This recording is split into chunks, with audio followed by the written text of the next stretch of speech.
Hello, good morning, and welcome to BYJU'S Exam Prep. Let's get started with the analysis of today's The Hindu Newspaper.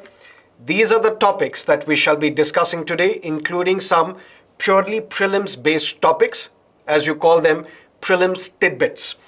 Let's get started and discuss topic number 1, Manipur, a rude reminder of Northeast tensions. But before we start, I urge you to press the like button, drop in your comments, and subscribe to our channel if you haven't yet. Hundreds of lives have been lost in Manipur. Thousands have been displaced. And what has happened in Manipur, let me first give you a brief background. If you look at Manipur state, it consists of valley and hills. Valley is dominated by the Métis and the hills are dominated by tribals such as Nagas, such as Kukis. If you look at the area, valley comprises up of 10% of the land of Manipur. But it is this valley which is dominated by the population. Why? Because employment opportunities are present in the valley. The standard of living is slightly better than the hilly areas. So Manipur state comprises of valley and hills. Valley is dominated by the Métis. Hills are dominated by the tribals such as the Nagas and the Kukis. If you look at the population, the valley has a predominant population despite the fact that only 10% of the land is comprising up of the valley. But when we look at the religious composition as well, in valley it is a predominant Hindu population. There is a significant population of Muslims as well. And hills, the majority people here are the Christians. If you look at Manipur Legislative Assembly, which has a strength of 60 MLAs. 40 of these MLAs are sent by the valley, and the hills, they contribute 20 MLAs because of their small population base. And at the same time, when we look at this valley where employment opportunities for the young are present, where the standard of living is slightly at a higher level, at a better level as compared to the hills, we've also seen that there is some clash, some tension between the hilly areas and the valley population. And this has predominantly contributed to the Métis versus the tribal clash. Métis, you need to understand, it's not a homogeneous group of people. Some of the Métis have been given SC status as well, scheduled caste status. Some of the Métis have been given OBC status as well. But there was a long pending demand of the people of the Métis that we should be granted ST status as well. Matter went to the court, and this year what the court did, what the Manipur High Court said, Manipur High Court directed the state government that what you should do expeditiously within a period of possibly 4 weeks from the receipt of this order, you should consider granting ST status to Métis. So what Manipur High Court did, it directed the state government that you should expeditiously, possibly within 4 weeks of the receipt of this order, consider granting ST status to Métis. And ultimately, against this Manipur High Court order, there were protests, there were clashes, and ultimately violence broke out. Now, who started this violence? Who is at fault? We don't have to get into this. That is beyond the scope of our discussion, not relevant for your exam. But what we need to understand is that there are some commentators of Northeast, particularly of Manipur, who say that some steps taken by N. Biren Singh government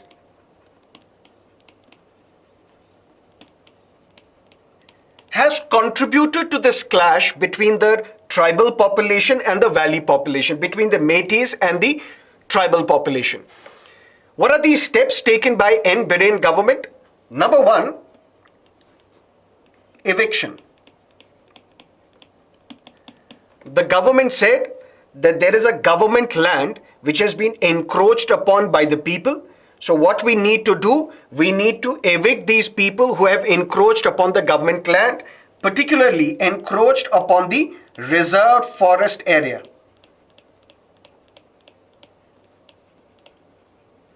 This was widely viewed by the Kukis, by the Nagas, those inhabiting the tribal areas, the hilly areas, as some sort of anti-tribal adventure. And they allege that this is a deliberate attempt to deprive the legitimate land of the hilly areas of the tribal population. And they also said that this is a blatant disregard to the Supreme Court order.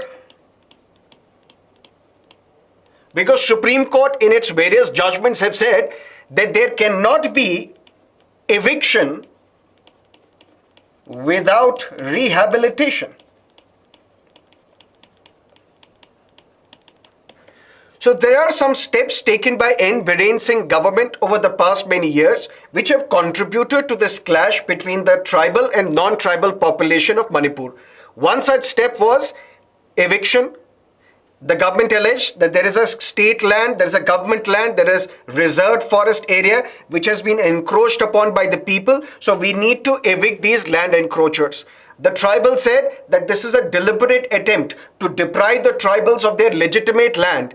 And at the same time, it's a blatant disregard to the various Supreme Court rulings, because Supreme Court has categorically stated that there can be no eviction without rehabilitation.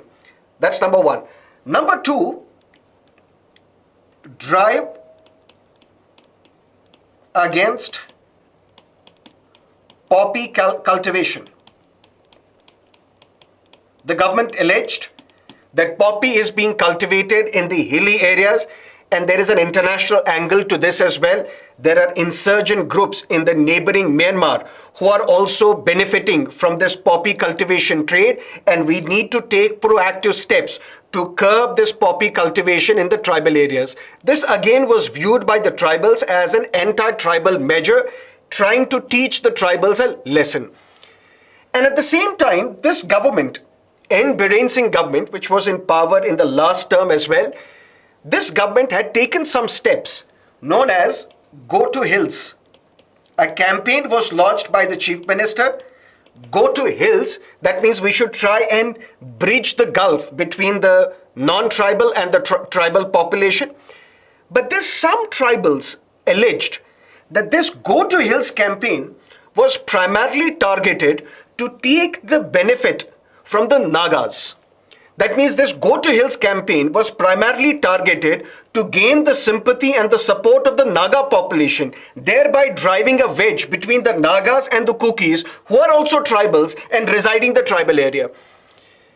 All these steps have contributed to this widening gulf between the tribals and the non-tribals in Manipur, and the latest spark was provided by this Manipur High Court order, which directed the state government that expeditiously, possibly within 4 weeks of the receipt of this order, you should consider granting ST status to the Métis population. Matter went to the Supreme Court as well. Supreme Court said this is a humanitarian crisis. But what Supreme Court also said, Supreme Court said why nobody showed the 2000 order of a constitution bench of the Supreme Court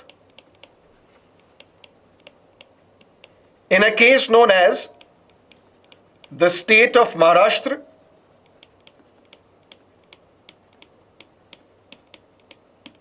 versus Miland. In this judgment, way back in the year 2000, a constitution bench, a 5-judge bench of the Supreme Court had said that no state government, no court, no tribunal has the power to do what? To amend the SC or ST list. Neither any court nor any tribunal, nor any state government has the power to amend, to repeal, to make modifications to this SC and ST list. So why nobody showed this order to the Manipur High Court, which directed the state government to include Métis in the ST list as well? Because this is beyond the scope of judiciary, because this is the power which lies with the President of India. How President of India? For that, we need to understand that there is an order known as the Constitution, SCs and STs order of the early 1950s. And it is this order which talks about a list of SCs and STs in this country. So basically, if you want to remove a group from this list, if you want to add another community to this list, for that a bill has to be passed by Parliament.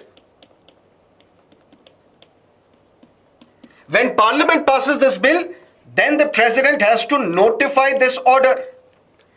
So if at all Métis are to be provided ST status, that is not within the power of the state government or any court or any tribunal in this country. For that, Parliament has to pass a bill. Basically amend this Constitution, Schedule Castes and Schedule Tribes order, and then basis the law passed by the Parliament, the President will have to notify this order. That is how Métis can get included in the ST list. But what is this column written by Mr. M.K. Narayanan talking about?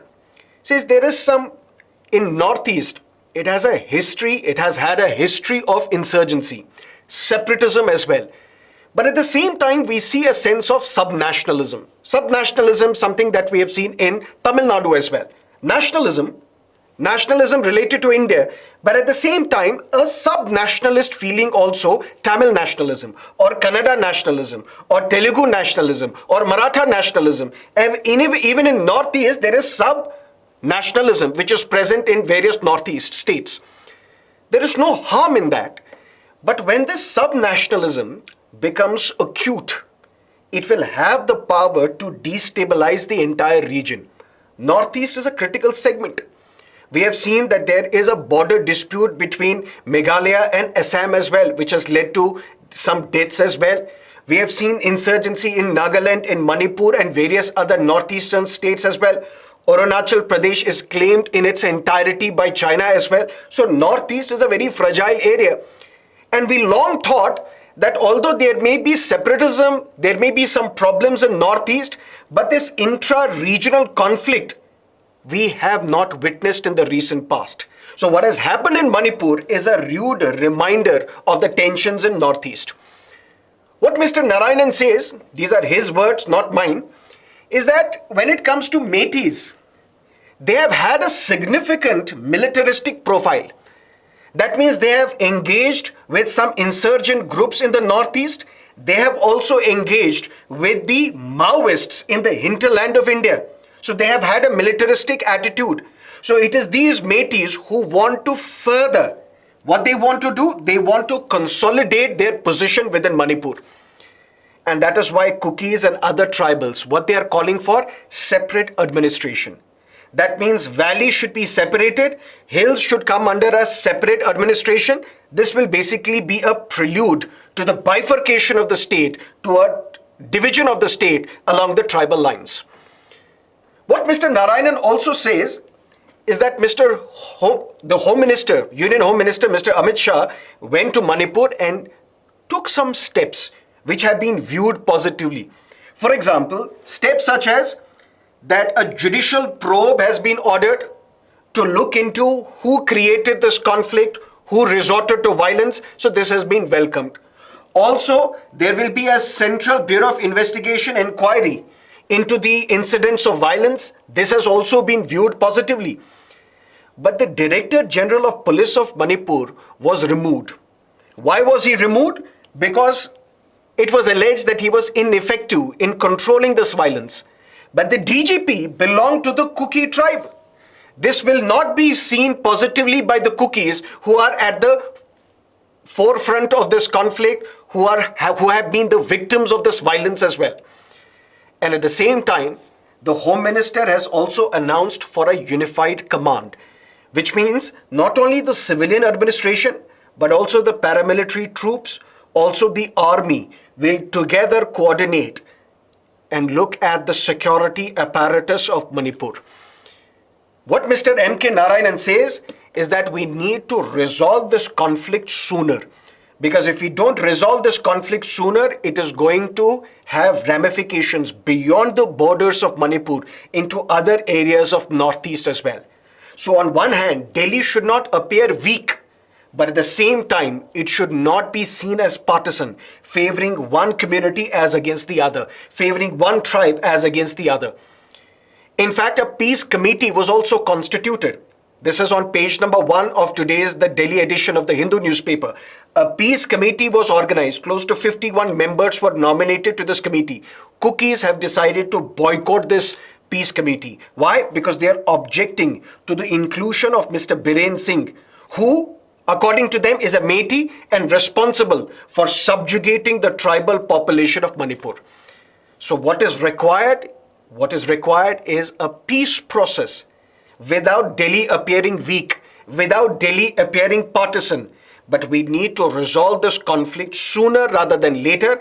Otherwise, it may lead to division of Manipur, and at the same time, it will have ramifications beyond the borders of Manipur into other areas of Northeast. That is what you need to understand from this column, Manipur, a rude reminder of Northeast tensions. Clear? Okay. Now let's look at another column. Governors cannot indefinitely hold back bills. When we look at state legislature consists of governor,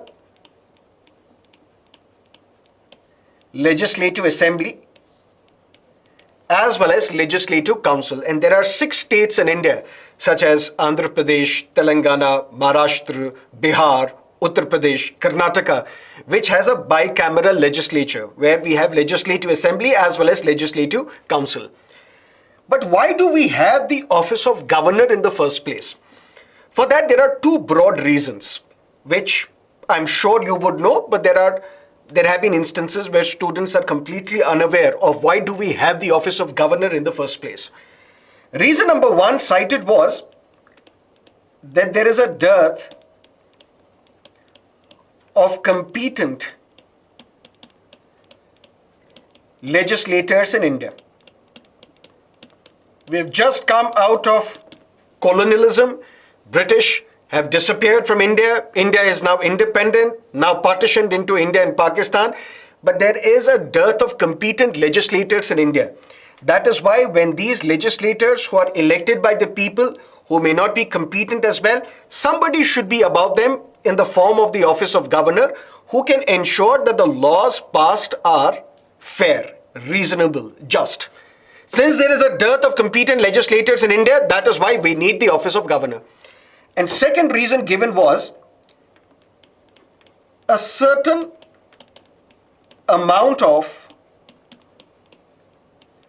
centralization is necessary. India is an independent country, but now India is a union of states as well. There will be elements of sub-nationalism in some state areas as well. So how can we keep the country united? There has to be one nominee of the central government who will ensure that unity, integrity, sovereignty of the nation is intact so that no state can secede from the Union of India. That is why a certain amount of centralization is necessary. These are the 2 reasons why we have the office of governor. But at the same time, this governor has been given some discretionary powers. Although Article 163 of the Constitution says, there shall be Council of Ministers with Chief Minister at its head to aid and advise the governor, who shall act on that advice. So it is necessary, it is binding on the governor to act on the aid and advice of the Chief Minister and his Council of Ministers, except when the governor has to act in his discretion. Which means when the governor has to act without the aid and advice of Chief Minister and his Council of Ministers. But what are these discretionary powers? Have not been defined in the Constitution. And Constitution further says, if at all there is a dispute as to what constitutes the discretionary power of the governor. The word of the governor shall be final. So the governor of the state gets to decide what are his or her discretionary powers. In areas where the governor has to act without the aid and advice of the chief minister and his council of ministers. And this is what has led to conflict. For example, lots and lots of bills pending before the office of governor of Telangana, and she is not accepting, rejecting, or sending the bills back. In fact, the government of Telangana approached the Telangana High Court as well. Telangana High Court said, both the sides, the governor as well as the chief minister, as well as the government, you should sit together and find an amicable solution. Same problem with Tamil Nadu as well. Bills are being pending in the office of the governor is not acting at all. And now the government of Tamil Nadu has said that we are seeking legal opinion as to whether we should approach the Supreme Court so that the Supreme Court can fix a time period within which the governor has to act. And what is that time period? When it comes to bills, when a bill is passed by the Legislative Assembly, it is sent to the governor. What are the options available with the governor? Either governor can give his assent to a bill. That means the governor signs this bill, the bill is passed, it becomes an act. It becomes the law of the land.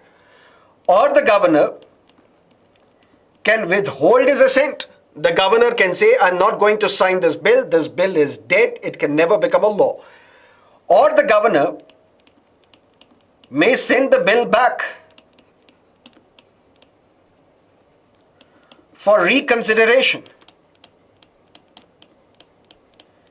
And you should also know here that a money bill cannot be sent back by the governor for reconsideration. Or what the governor can also do, he can reserve a bill for the consideration of the President of India. But this is where the problem lies. And the problem is there is no time period. No time period in the sense, when a bill is sent to the governor can either sign this bill or withhold his assent to a bill or send the bill back for reconsideration or reserve this bill for the consideration of the president. But in how many days, how many weeks, how many months, how many decades, how many centuries, this is not mentioned. And this is what leads to the discretionary power of the governor. And if the legislators who are elected by the people to make laws, if they are unable to make laws because the governor, who is the appointee of the central government, is sitting on those bills, what it will lead to? It will lead to breakdown of parliamentary democracy. There is one slight error in this article and that I need to point out. According to this article, it is the discretionary power of the governor to reserve a bill which is passed by the state legislature. If it takes away the power of a high court, it is the discretionary power of the governor to reserve such a bill for the consideration of the president. It's not the discretionary power of the governor. It is mandatory. Mandatory in the sense, if a bill is passed by the legislature of a state which affects or which snatches the powers of the high court, it is mandatory on part of the governor to reserve such a bill for the consideration of the president.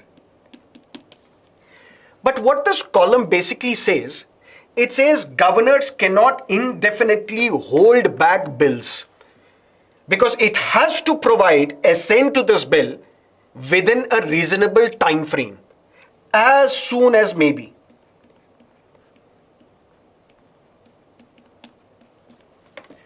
But there is one solution which has not been prescribed in this article, which I'm going to tell you now.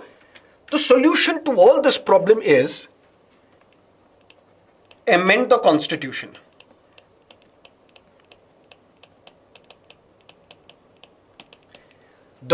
Listen to me carefully, the political class should take the ownership, responsibility, come together and amend the constitution without going to the judiciary. Why? Because judiciary should not get involved in these areas. There is clear-cut separation of powers. Judiciary has to maintain its own domain. Legislature should guard its own domain. There was a speech given by Mr. Arun Jaitley when GST bill was being debated in the parliament. Congress and some other opposition parties, they said that there should be a role of judiciary also in GST. They also alleged and they also proposed that we should prescribe the percentage of the GST inside the constitution as well. Mr. Arun Jaitley said, I beseech you, I urge you not to involve the judiciary. Why? Because taxation is the only matter in which judiciary is not getting involved right now. Otherwise, in every area of our parliamentary democracy, judiciary is getting involved. So if you are alleging judicial overreach, if you are alleging judicial adventurism, for that you should not leave any scope for judiciary to interfere. Instead of going to the judiciary, why don't you amend the constitution and prescribe a time limit within which the governor should act on these bills? Same is the case with that of speaker and deputy speaker. Speaker and deputy speaker in the sense, constitution says that once the Lok Sabha is convened, then this Lok Sabha should elect two of its members, one as speaker and one as deputy speaker, as soon as may be. But the time limit is not mentioned. So when time limit is not mentioned, we don't have a deputy speaker in Lok Sabha, we don't have a deputy speaker in Rajasthan, we don't have a deputy speaker in Jharkhand, we don't have a deputy speaker in 5 other states in India. So for that, what we need to do to ensure that there is no discretion used by the governor or by the government, we should amend the constitution and prescribe a time limit. When a bill is presented to the governor, within this time period, the bill should be either signed or returned to the parliament or returned to the legislator for reconsideration. Similarly, as soon as Lok Sabha is convened, as soon as Legislative Assembly is convened, within 6 months or within 6 weeks, whatever the time limit is, we should elect two of the members, either as speaker and deputy speaker, without leaving discretion. And thereby, when there is no discretion, there will be no interference by the judiciary as well. But sir, how would it be possible to impose a time limit? For money bill, we have a time limit. When Lok Sabha passes a money bill, within 14 days, Rajya Sabha should either pass this money bill or should suggest some recommendations to the money bill. If 14 days are passed, it shall be deemed that Rajya Sabha has also passed the money bill. So there is nothing wrong in prescribing the time limit. You prescribe a time limit, you reduce discretion, and ultimately it strengthens parliamentary democracy. Clear? Let's look at another column, amplify the subject of adolescent girl nutrition. According to World Health Organization, adolescents are those who are in the age group of 10 to 19 years. Who are these adolescents? Those who fall in the age group of 10 to 19 years. In India, we have 600 million population. 600 million people who are in the age group of 18 to 35 years. Who are these people in the age group of 18 to 35 years? They are job seekers as well. They are job creators as well. So if we want to reap the benefit of demographic dividend, as everybody talks about, for that we need to ensure that it is this population in the age group of 18 to 35 years that they are, and their skill development takes place so that they can become job seekers, as they can become job creators as well, not just job seekers. But this article particularly focuses on and says that we need to take care of the adolescent girls' nutrition as well as health. So what we need to do? Demographic dividend, so that it does not become demographic nightmare. What we have to do? We have to take care of the nutrition and the health of adolescent girls. And now you want to ask why? Sir, why should we take care of the nutrition and health of the adolescent girls. What is the reason? First answer would be, why not? These girls are an integral part of our society.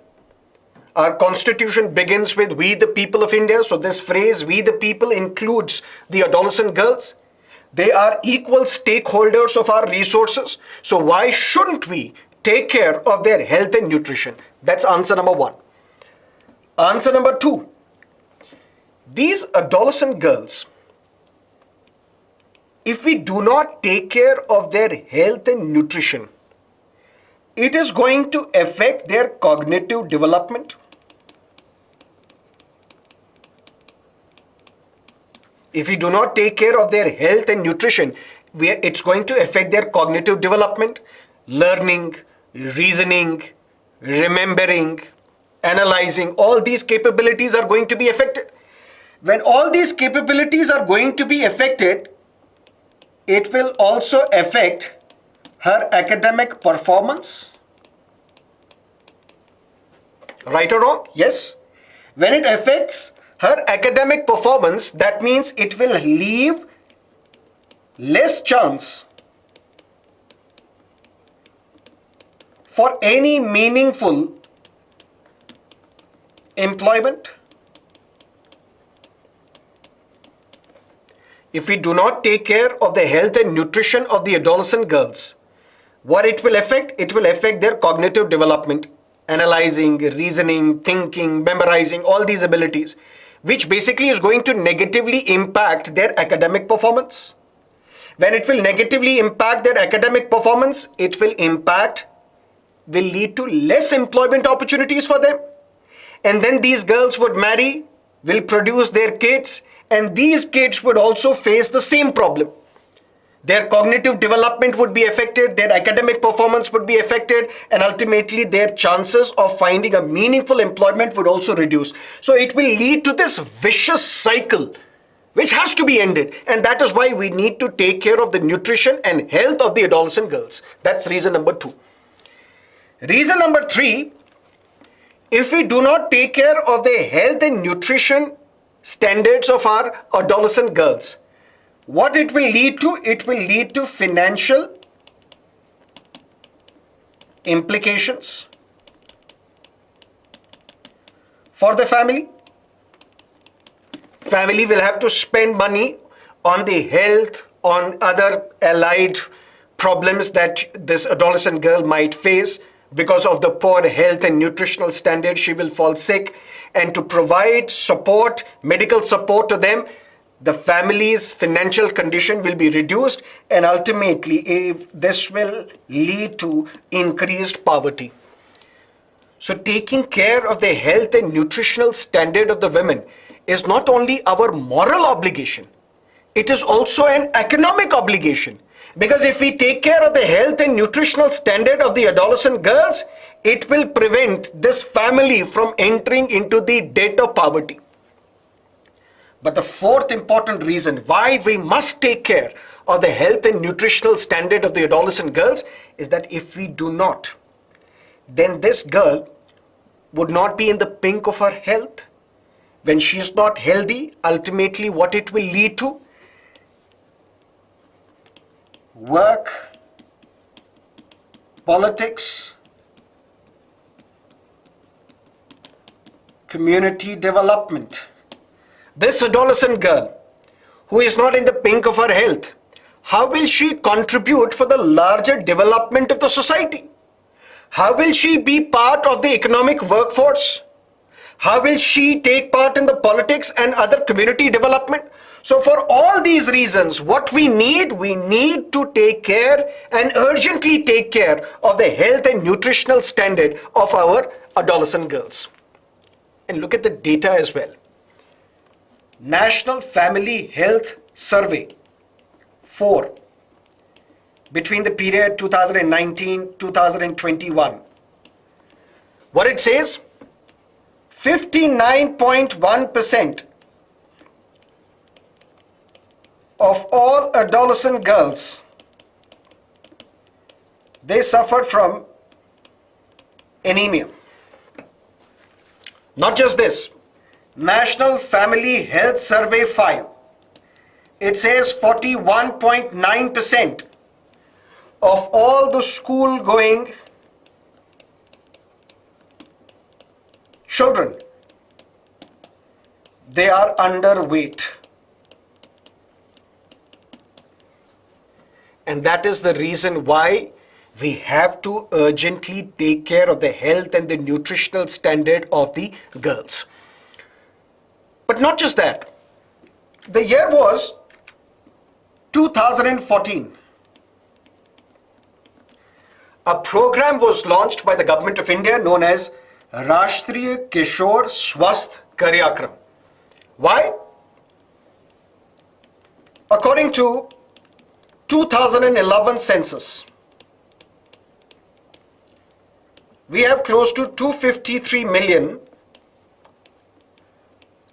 adolescents in India. Listen to me carefully. According to 2011 census, we have 253 million adolescents in India. Related thing, but let me digress a bit.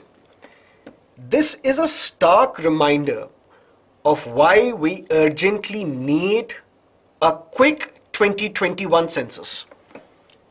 2021 census was supposed to be conducted, but it was not conducted. Why? Because of the COVID-19 lockdown. And in all likelihood, we see that this census is pending and it has been indefinitely delayed as well. So because of that, we don't have the existing data. What we are relying on is an old data, which is 12 years, 13-year-old data. So we should have the existing number. What is the number of adolescents currently in India? That is why we need an urgent census. But be that as it may, according to 2011 census, 253 million adolescents in India. And then this program which was launched in 2014, what it said, whether you are a girl or a boy, whether you are married or unmarried,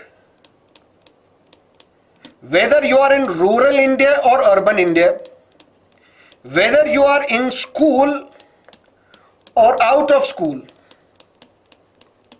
we need to take care of these adolescents. This program was beautiful. Why? Because of two major reasons. Why? Previously, our entire focus used to be on sexual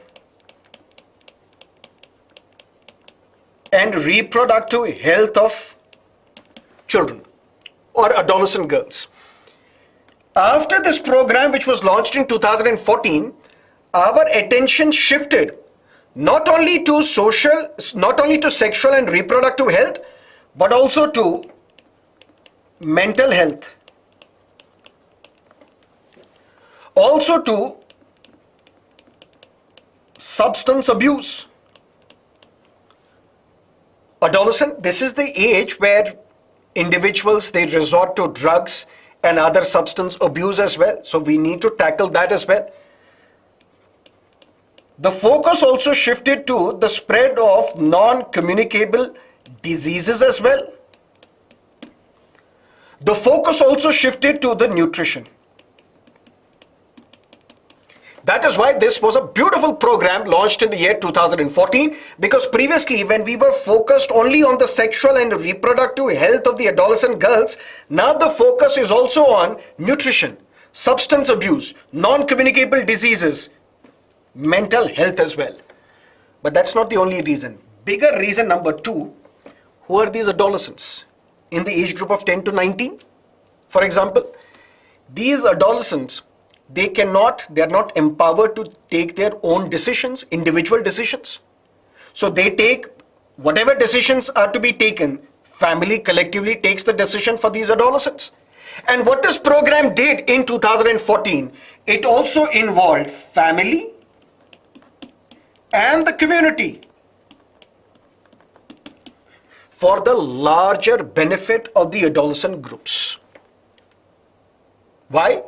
Because we need to create an awareness and tell the family members that your diet has to be balanced as well, that you provide these children.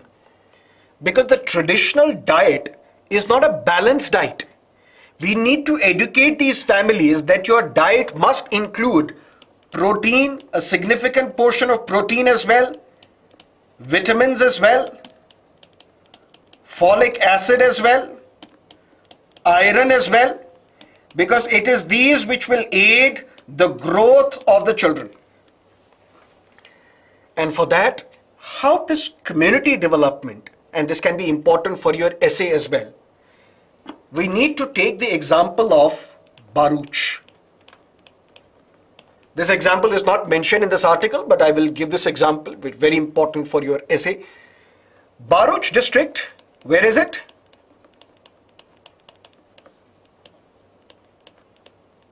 Gujarat. There is one block there known as Hansot block. Now listen to me carefully. What happens here? What happens here? The government has decided to ensure that we supplement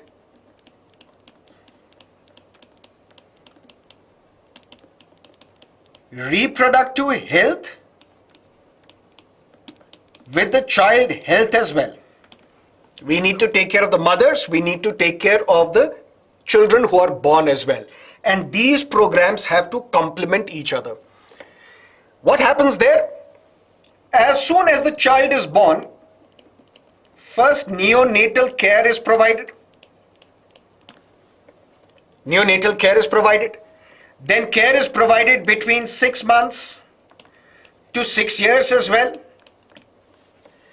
If there are kids who are there in schools, what happens there?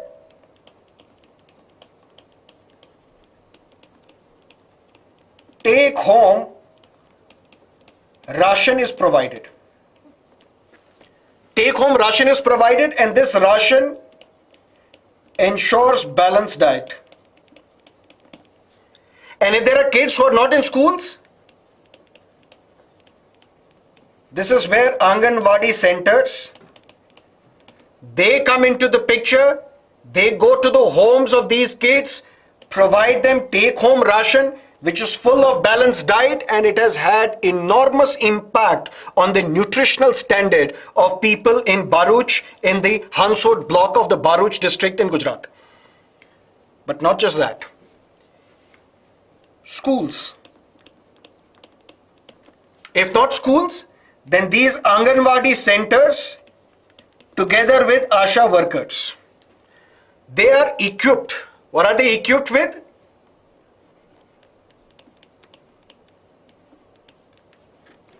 Administering weekly iron and folic acid supplementation.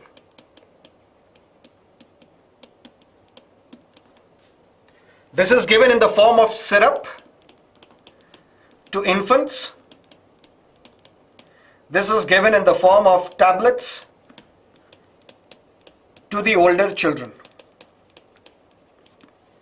And the beauty is, there is a screening, regular health screening in Hansot block in Bharuch. All kids in the age group of 6 years to 18 years, they are regularly screened to ensure that there is enough attention paid to the nutrition and the health standard of these individuals. And at the same time, Anganwadi centers, through Asha workers, as well as schools, what these Anganwadi workers do, they administer weekly iron and folic acid supplements in presence of the school teachers, in presence of the community leaders, if there are kids who are not in school. And this has ensured that anemia is tackled in Bharuch, in the Hansot block in Bharuch. And that is what this cross-sectional improvement, involvement of community leaders, Panchayati Raj institutions, together with Anganwadi centers and the family members, together it will create a situation where we will have a healthy India. And it is these individuals who will contribute for the nation's growth, prosperity, development. And that is the crux of this article, written by an opposition leader from Assam belonging to the Congress party, Amplify, the subject of adolescent girl nutrition. Clear? First, neonatal care for 28 days. Then there is early childhood care between 6 weeks to 6 months. And then there is care which is provided in the adolescent age. So there is step-by-step approach which takes place in the Hansard block. Okay. Now let's look at prelims tidbits. Sambar Deer, where? In Mudumalai Tiger Reserve. Can you tell me details related to Sambar Deer? Anybody? What is it that you have to focus on? What is the IUCN status? And that is vulnerable. Sambar Deer is considered to be the state animal of which state? Odisha. It is considered to be nocturnal and solitary animal. They remain isolated in solitary and not mingle with others, and they are attacked and poached by tigers. Tigers hunt them for meat. This Sambar Deer, can you tell me where is it found predominantly? In Indian subcontinent?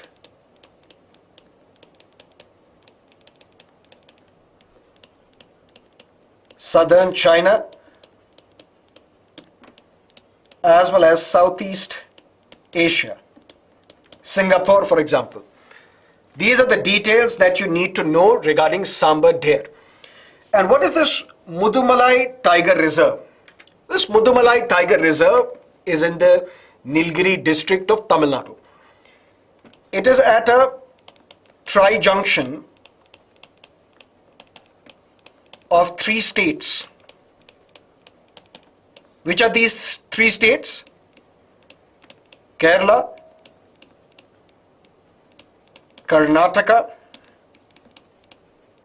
and Tamil Nadu. And when you look at this Mudumalai Tiger Reserve, it is part also of Nilgiri's Biosphere Reserve. And can you tell me more details about Nilgiri's Biosphere Reserve? This was the first biosphere reserve established by UNESCO in 1986 in India under the MAB program. What is MAB? Man and Biosphere program. But when we look at this Mudumalai Tiger Reserve, you will see in terms of flora and fauna, you will see that it consists of grass, steep grasses, which is also known as elephant grass.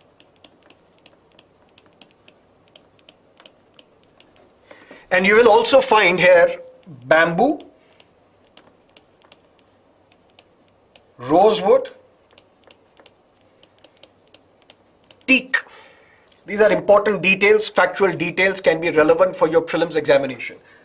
Also here you will find tigers, you will find deers, you will find elephant, you will also find squirrel.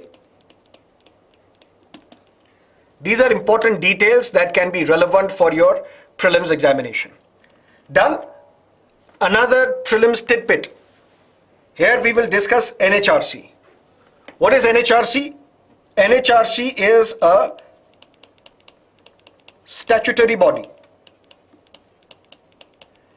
created under Protection of Human Rights Act. This act was passed in the year 1993 and it is in conformity with the Paris Principles. Paris Principles to uphold human rights, that is how this law was passed in 1993. And it is this law which talks about National Human Rights Commission, which also talks about State Human Rights Commission. And it is this law which was amended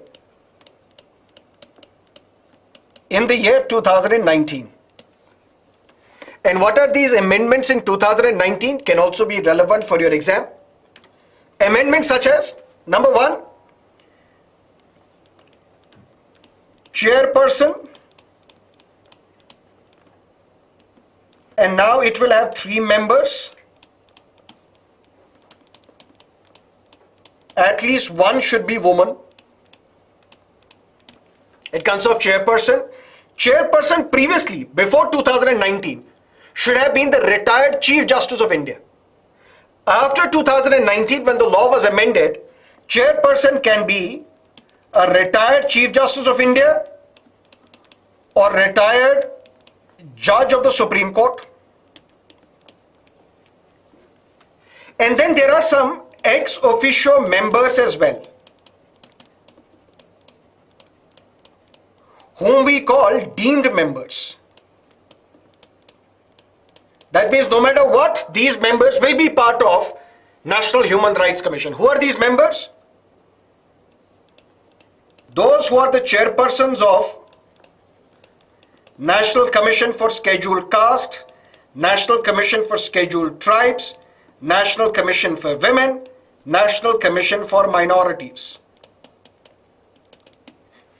But in the year 2019, 3 more chairpersons were added. Who are these chairpersons? Chairperson of National Commission for Backward Classes. It was given a constitutional status by 102nd Constitutional Amendment Act. Chairperson of Protection of Child Rights. Chief Commissioner of Persons with Disabilities. National Human Rights Commission is a statutory body, which means it is a body which is created by the law passed by the Parliament. Which is that law?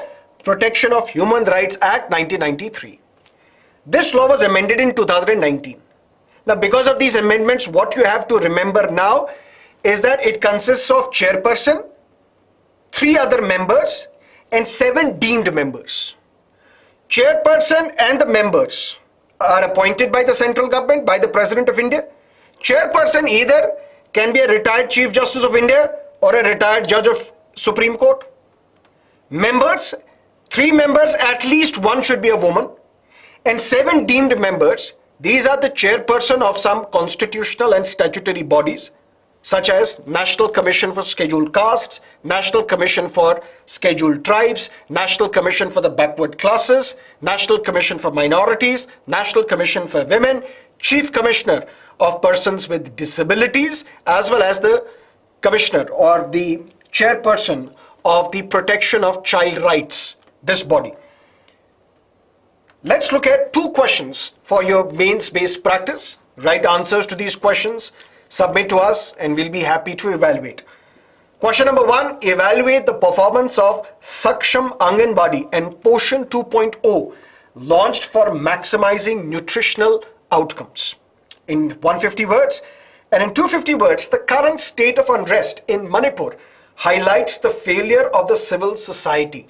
Discuss the role of civil society organizations in conflict zones.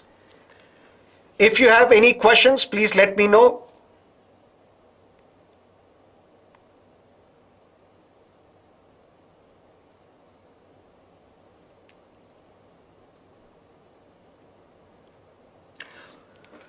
Okay, that is it for today. See you again tomorrow, 10 o'clock in the morning, with another analysis of the Hindu newspaper.